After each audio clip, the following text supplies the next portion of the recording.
Let's take a deep breath together before we begin, because this episode won't be easy, but it might be one of the most important ones you'll ever hear.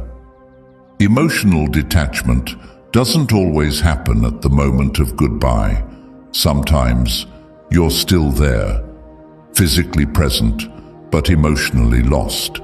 You're holding on to someone who no longer sees you, waiting for a word, a touch, a sign of care, and it never comes.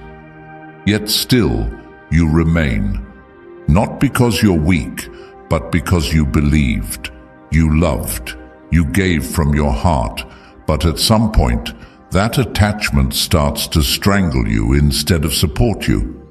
And that's where the real battle begins, not with them, but within yourself. Stoic wisdom doesn't ask you to ignore your feelings. It teaches you to understand them and redirect them, to separate what's in your control from what's not, to recognize the difference between what you can influence and what you must release.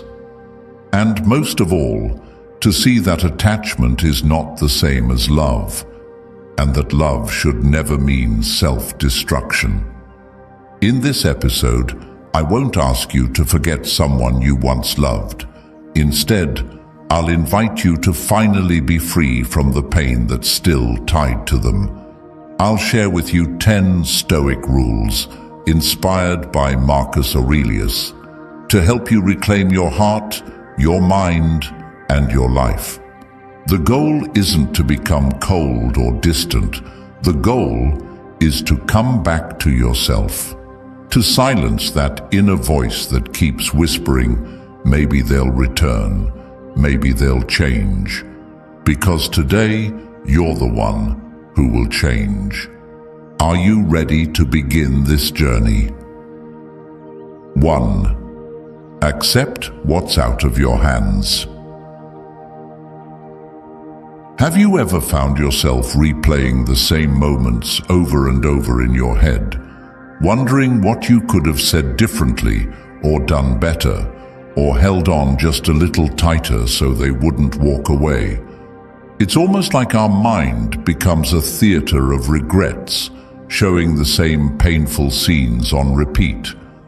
But what if I told you that the first step to emotional freedom isn't found in rethinking the past, but in accepting the present? This is where Stoicism speaks loudest. Marcus Aurelius once wrote, "You have power over your mind, not outside events. Realize this, and you will find strength." That one idea alone can change the way we relate to heartbreak. Because the truth is, you can't control how someone feels about you. You can't force them to stay. You can't rewrite their choices. The moment you accept this, not intellectually but emotionally, you begin to release the weight you've been dragging around for too long. We often confuse letting go with giving up, but they're not the same. Giving up is what happens when we lose hope in life. Letting go is what happens when we choose to stop fighting battles we were never meant to win. You see, clinging to someone who's already chosen to step away is like grabbing a rope that's burning your hand. The tighter you hold, the deeper the wound. So ask yourself, why am I still trying to control what's not mine to control? Is it fear of being alone? Is it the belief that you're not enough without them? Is it the illusion that closure will finally bring peace? Whatever it is, the cost is too high, because the more you try to hold on to them, the more you lose yourself. Detachment starts with a shift in responsibility. It means saying to yourself, I am only responsible for how I love, not how they receive it. I am responsible for how I show up, not whether they recognize my worth. I am responsible for how I heal, not whether they come back. That shift is power. That shift is peace. Think of a tree shedding its leaves in autumn. It doesn't panic. It doesn't cling. It lets go, not because it failed, but because the cycle is part of its nature. The same applies to us. People come and go. Feelings change. What was once certain becomes uncertain. It hurts, yes, but resisting this reality won't bring comfort. It only brings suffering. So instead of asking, why did they stop caring? Ask, what part of me is still trying to change what's already done? Instead of hoping they'll wake up and realize what they lost, wake up yourself and realize what you've been losing while waiting. Time, energy, clarity, self-respect. Here's the hard truth. Healing doesn't begin when they come back. It begins the moment you stop needing them to. Start with this. Sit with it. Accept it. Not because it feels good, but because it sets you free. 2. Stop romanticizing what hurt you. Why is it that when someone walks away, we suddenly start remembering only the good parts? The laughter, the connection, the promises.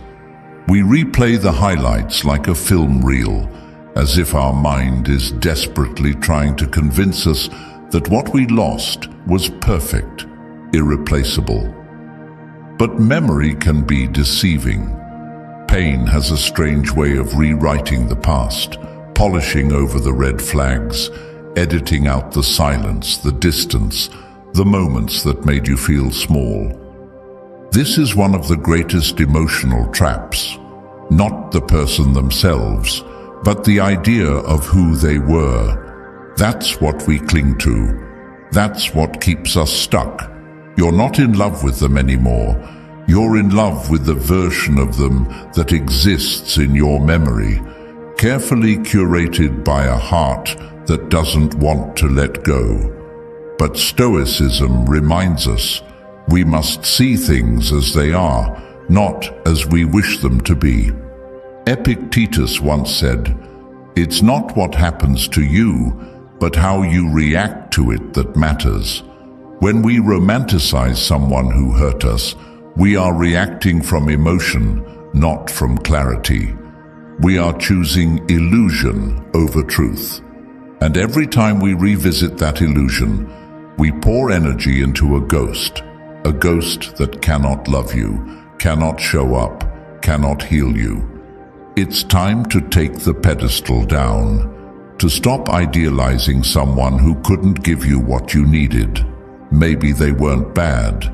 Maybe they were just unavailable or unaware or not ready for the kind of depth you brought. But either way, they left a scar, and pretending they didn't is not strength, it's denial. Think about this.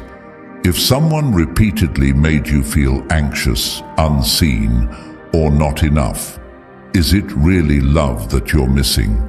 Or is it the comfort of familiarity, the fear of starting over, the longing for who you were when you were with them? You owe it to yourself to be honest here, because clarity isn't cruel, it's compassionate. This isn't about bitterness, it's about protection. When you stop romanticizing the past, you stop inviting it back into your heart. You start to see the full picture, the beauty, yes, but also the pain. And only when you see both can you truly let go. So the next time your mind drifts back to those moments, pause. Ask yourself, am I remembering the truth, or am I creating a fantasy that keeps me stuck?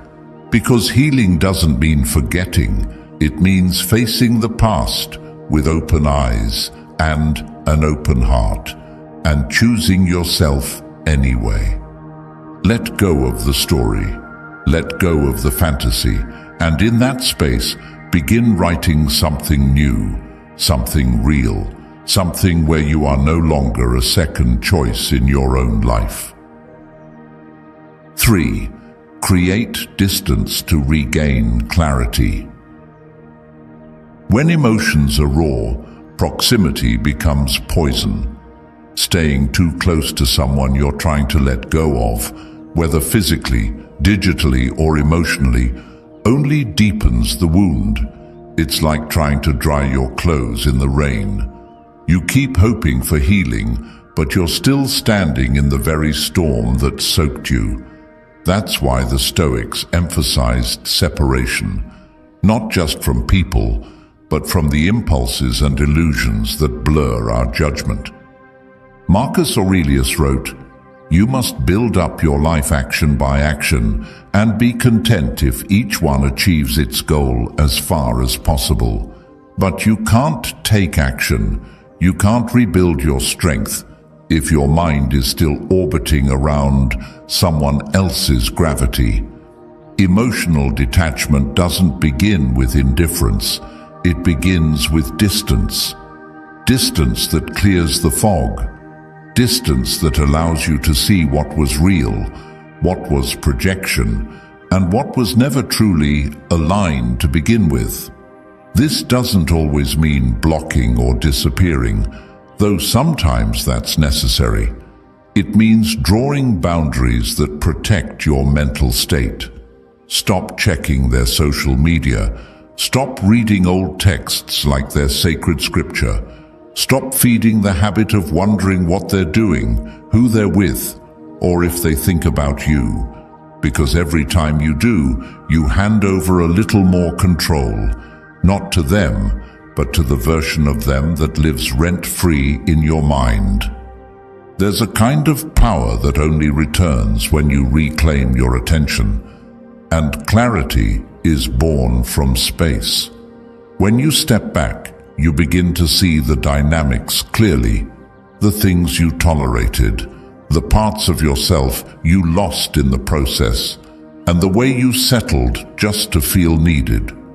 You start to remember who you were before the confusion, and more importantly, you begin to see who you could become after it. Think of your mind as a room. As long as that person is sitting in the center of it, there's no space for you to think, feel, or breathe freely.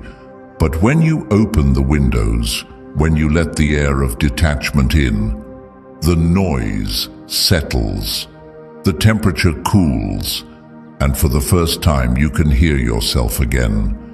So ask yourself, what am I still holding on to that keeps me close to them? What would happen if I gave myself a week, a month, or even a day without their shadow hanging over me?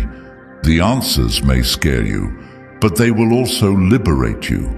Detach not because you don't care anymore, but because you finally care enough about yourself to create room for peace.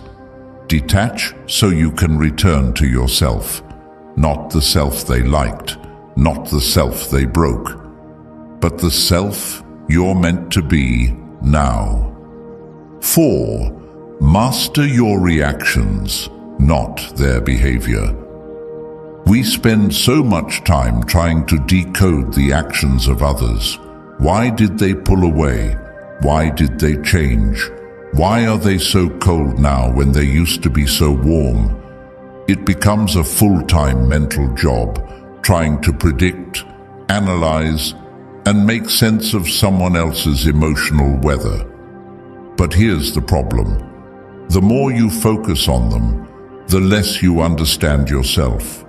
And that's the trap. That's where emotional attachment quietly feeds itself, through your obsession with things you cannot control. The Stoics taught a radical yet liberating truth. It is not things that disturb us, but our judgment about them. You don't suffer because they moved on. You suffer because of what you tell yourself about their silence. You don't ache because they changed. You ache because you expected them not to. It's your interpretation, not their behavior, that cuts deepest. And here's where you reclaim your power, by mastering your reactions. When they ignore you, you don't chase. When they post something that feels like a dagger to your chest, you don't spiral. When their presence fades, you don't make it mean that your worth has faded too, because their choices speak about them, not about you. Your reaction is where your freedom lives. And the moment you start choosing your response instead of reacting impulsively, you become untouchable. This doesn't mean you numb your emotions. It means you observe them. You give yourself the space between stimulus and response. You breathe through the trigger instead of becoming it. It's not easy, especially when love is still alive inside you. But it's essential, because every emotional outburst, every overanalysis, every desperate message, it only feeds the very fire you're trying to extinguish. You don't need to change how they act. You only need to change how you interpret it. Imagine the strength that comes from someone treating you with indifference, and you still choosing dignity. From someone pulling away, and you still choosing self-respect. That is the Stoic response. That is the beginning of emotional maturity. And it's not just about them. This is training for life. Because people will always disappoint, shift, withdraw, surprise. If your peace is tied to their behavior, your peace will never be stable. But if your peace is built on your response, on your clarity, on your principles, then nothing and no one can truly take it from you. So next time you feel the pull to react, pause. Ask yourself, does this reaction honor the person I'm becoming? Or is it just trying to win the attention of someone who's already gone? The answer may hurt, but it will also free you. Let the world be what it is. Let people be who they are. But master yourself, and you'll never be a prisoner to their chaos again. 5. Redefine love as something you give, not something you chase. Most of us were taught to see love as something we get, something that comes from the outside, given by someone else, validated by their attention, their affection, their presence. So when that love is withdrawn, it feels like we've been emptied, like something essential to our identity has been taken away. But that idea, while common, is the very reason heartbreak feels like destruction. The truth is, love was never something you had to chase. It was something you carried all along, within you. The Stoics didn't write much about romantic love in the way we think of it today, but their core philosophy touches something deeper. They taught that virtue, living with reason, integrity, and alignment, is the highest good, and love, real love, is virtuous. It doesn't demand, manipulate, or break you to feel whole. Love is something you express through your values, not something you beg for through someone else's approval. So what happens when you love someone who doesn't love you back? That's when your definition of love is tested. If love to you is a transaction, if it only exists when it's returned, then of course their distance will feel like a death sentence. But if love is something you give, not to be repaid, but to remain in integrity with your heart, then even when it's not returned, it doesn't break you, because you didn't lose anything. You simply offered something beautiful, and they weren't able to hold it. Redefining love doesn't mean becoming cold or distant. It means loving without needing to possess. It means you can say, I cared deeply, I showed up fully, I gave what I had to give, and now it's time to walk away with your dignity intact. Think about it this way. If your worth depends on being chosen by someone else, then your worth is always at risk. But if your worth is defined by how you choose to love, with honesty, depth, and courage, then it remains untouchable, even in rejection. So many people stay stuck in emotional limbo, not because they're still in love, but because they never felt seen. They want that person to come back just to validate that their love mattered. But what if it already did? What if the fact that you loved with all your soul is already enough? What if the closure you're waiting for isn't a conversation, but a shift in your own understanding of what love truly is? Ask yourself, am I loving because I want to offer something real, or because I want to fill a space inside me that I believe only they can fill? That question might sting, but it reveals everything. Because the love you gave was not wasted. It was proof that your heart is alive, that you're capable of depth, of devotion, of something rare. That love made you more. And now, it's time to give that love to the one person who actually needs it most. You. 6. Don't confuse pain with connection. It's one of the most dangerous illusions we fall into after a breakup. The idea that if it still hurts, it must still mean something, that the ache in your chest is a sign that the bond is unbreakable, that the pain is proof of depth, of love, of a story that isn't finished yet. But what if pain isn't a sign of connection, but a sign of resistance? What if it's not about them at all anymore, but about your own unwillingness to release the story you've been telling yourself? You see, the mind craves meaning. When someone we care about leaves, the brain scrambles to fill the gap. And because the silence is unbearable, we start to assign value to the pain. We make it sacred. We say things like, I still feel this way because what we had was real.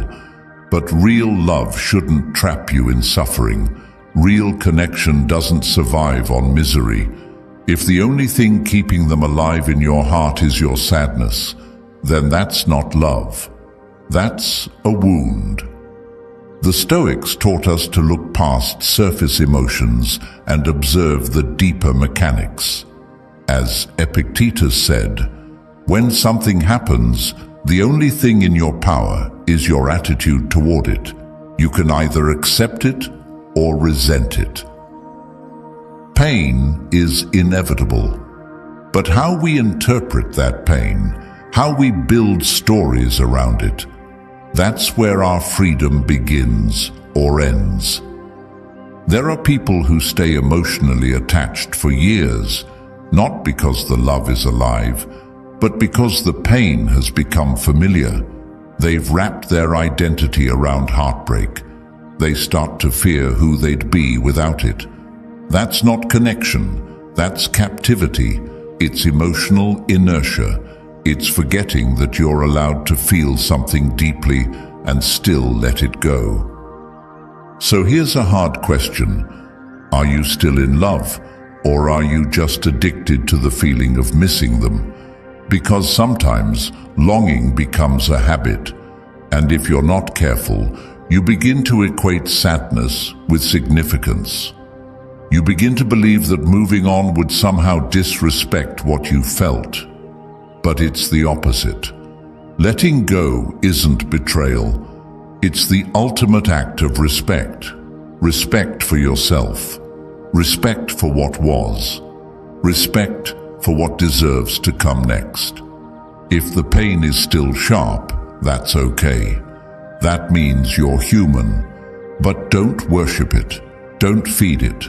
Don't sit with it so long that it becomes your home.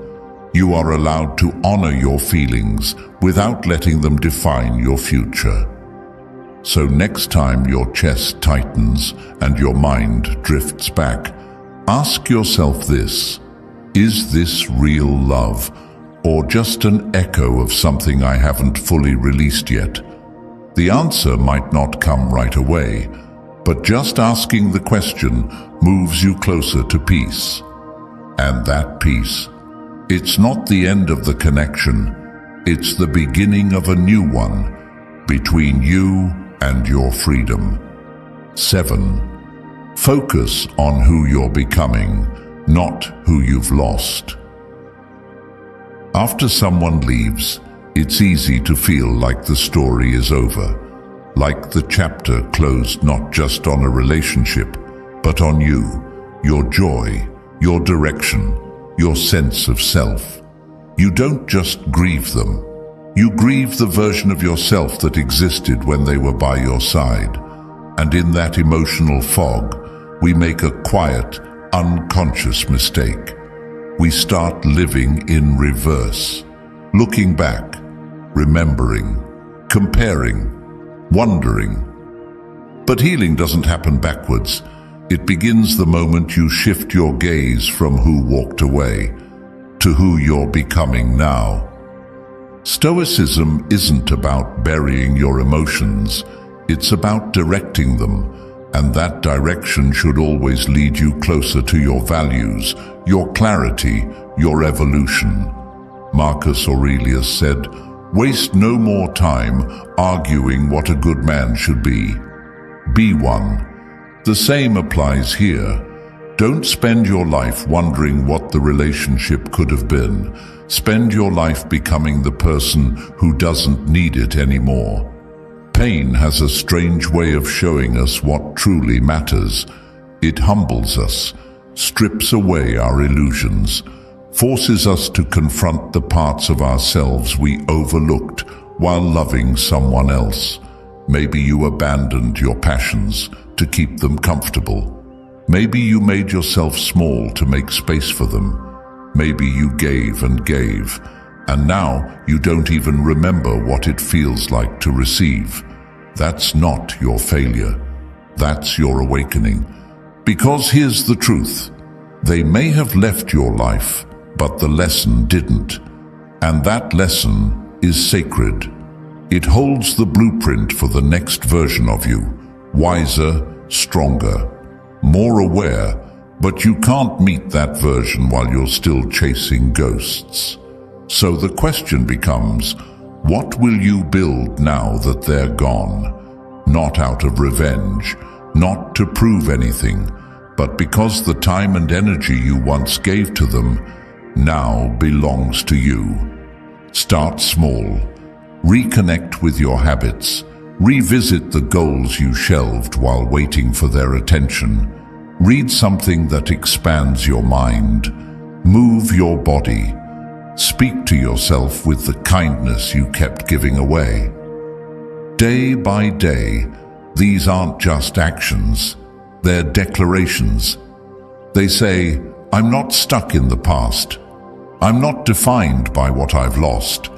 I'm building something better now, from the inside out. It's okay to look back.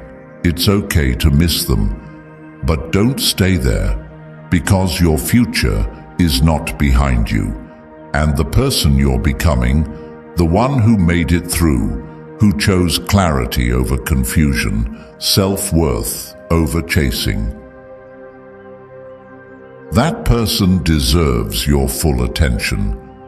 Let their absence be the space where your growth begins. Let the silence become your canvas, and let your life speak, not in whispers of what was lost, but in loud, clear actions of who you are now becoming. 8. Protect your peace like it's your most valuable possession. When someone leaves your life, especially someone who meant everything, it's tempting to think the door is still open, that maybe, just maybe, they'll walk back in. So we leave little cracks in our boundaries. We stay emotionally available. We check in on them. We keep one eye on their life, just in case. But here's the danger. Every time you leave that door unlocked, you invite chaos into the one place that should be sacred, your inner peace. The Stoics believed that peace wasn't something we find outside of ourselves. It's something we build, decision by decision, boundary by boundary.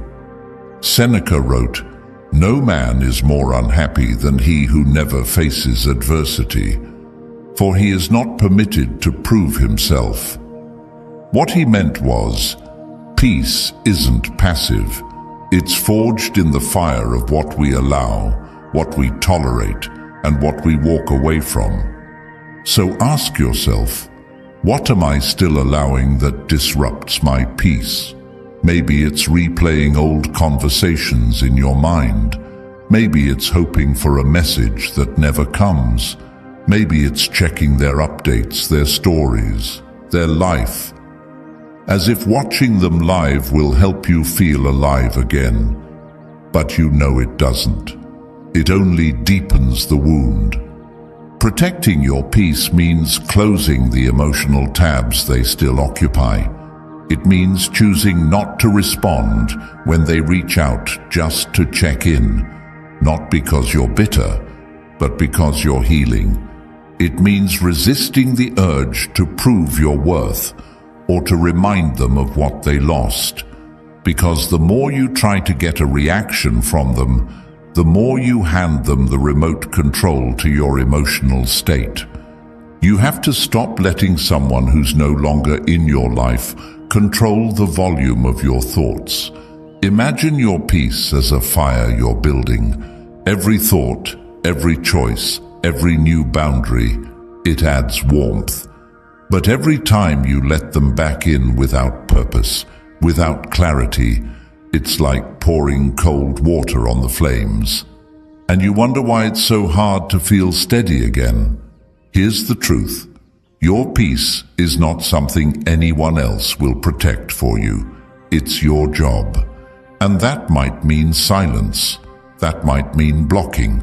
That might mean choosing solitude over drama. And yes, it might feel like loss at first, but in time, you'll see it for what it is, self-respect. Peace isn't loud, it's not dramatic, but it's powerful. It allows you to breathe without waiting. It gives you back your mornings, your sleep, your joy. It reminds you that life can feel calm, even if someone else isn't in it. So protect it, fiercely, because in a world and in a mind full of noise, your peace is the one thing that cannot be bought, borrowed, or replaced. 9. Don't seek closure from someone who couldn't give you clarity. We all want that final conversation, that one moment where everything makes sense, where the other person suddenly explains why they changed, why they walked away, why they let go of something you were still holding on to.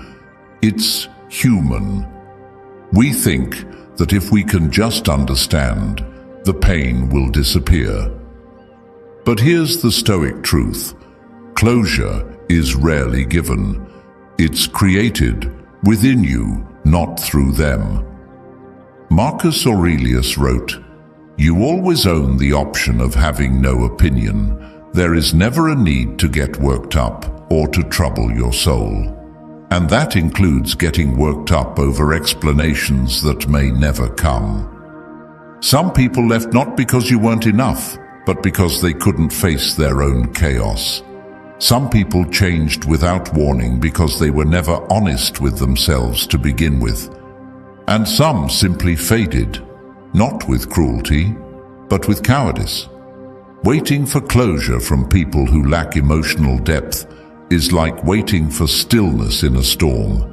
If they couldn't give you honesty when they were close, what makes you think they'll offer clarity now that they're gone? You don't need their words to move on. What you need is a decision a decision to stop needing permission to heal, to stop hoping they'll tie up the emotional loose ends they left behind. Because the truth is, even if you had that final talk, would it really change anything?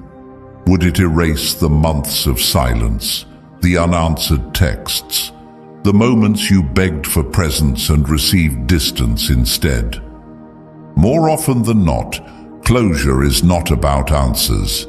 It's about acceptance.